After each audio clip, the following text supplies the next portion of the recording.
This record concerning Jacob's 12 sons begins with Reuben, a sinner. No one has been more sinful than Reuben.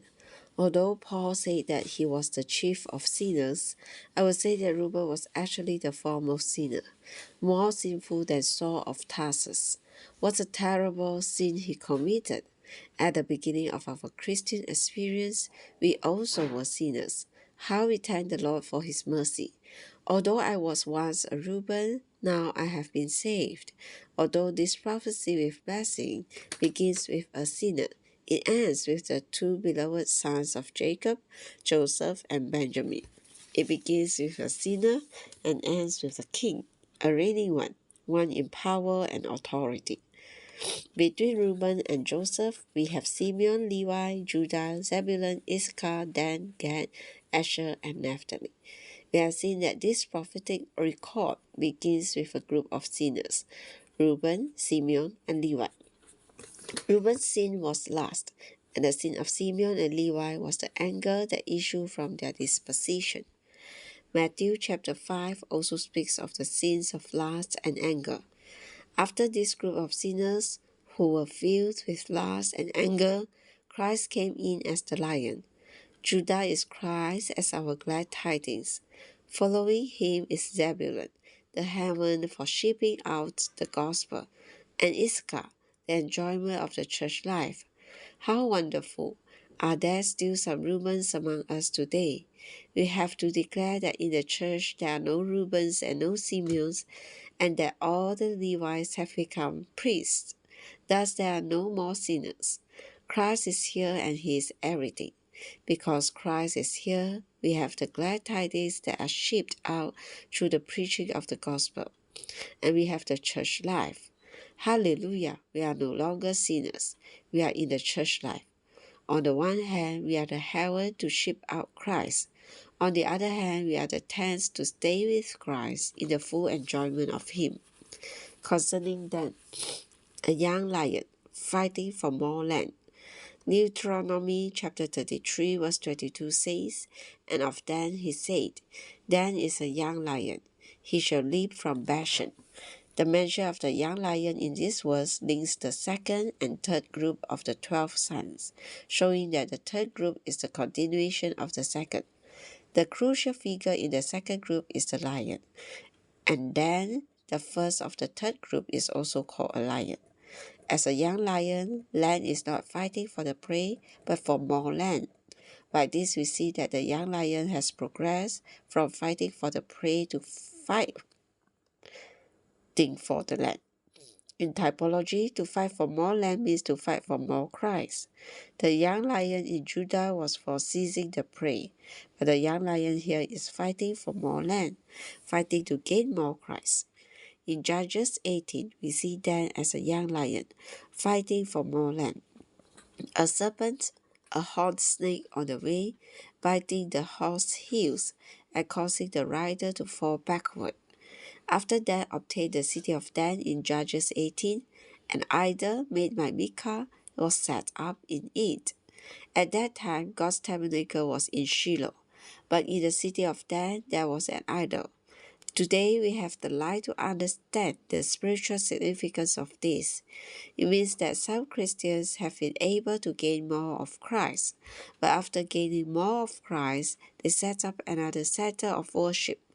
According to the book of Deuteronomy, in a good land, there should have been only one center of worship for God's people. At that unique center, there were God's name and God's habitation. During the time of the book of Judges, the center of worship was in Shiloh, where God's tabernacle and priests were.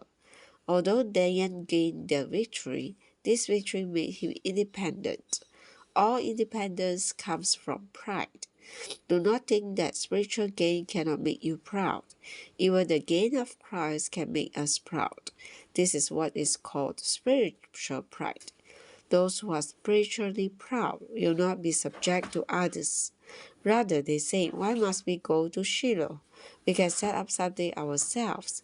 Immediately after Dan's victory, another center of worship with the idol made by Micah was established in the city of Dan. If you consider the history of Christianity, you will see that this kind of thing has happened again and again. A certain individual or group of believers has been victorious in gaining more of Christ. But this gain of Christ made them proud and independent. Because they were not willing to submit to others, they set up another center of worship. They should have gone to the worship center in Shiloh, for the priests ordained by God were in Shiloh. But they set up another man-made and man-ordained. This is the creeping in of the serpent, the subtle one. The serpent of Genesis 3 appears again in Judges 18. In this way, then, the young lion became a serpent. Genesis chapter 49 verse 17 says, Then shall be a serpent on the way, a horned snake on the path, that biteth the horse's heels, so that his rider shall fall backward. The serpent here is worse than the serpent in Genesis 3, for here it is a horned snake.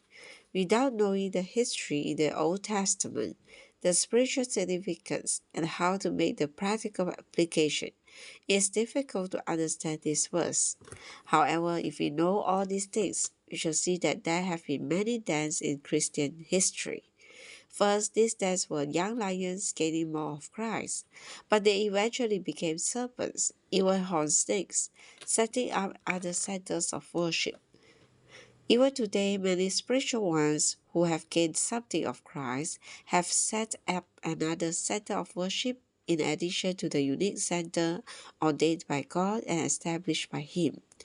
We must apply this to ourselves and ask if we are setting up other centers of worship.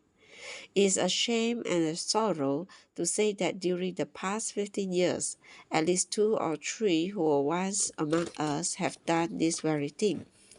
They gained something, but that gain made them proud and independent, unwilling to submit to what the Lord had ordained. As a result, other centers were set up. These have caused some to fall backward. In Genesis 49, this was prophecy. But today we see the fulfillment of this prophecy in past history and in the present situation. Once again, this convinces us that the Bible is truly inspired by God. How impressive is the picture given here of them. Today we see centers of worship with spiritual idols, with so-called spiritual images. The idol and the separate center of worship became the greatest stumbling block to the nation of Israel. By reading the historical books in the Old Testament, we see that by taking in this idol and then truly became a horned snake. This snake beat the horse heel and caused the rider to fall backward. This means that the snake became a great frustration and held the people back as they were riding on, then beat the heels of the horse and caused them to fall backward. That is, he frustrated them from going on.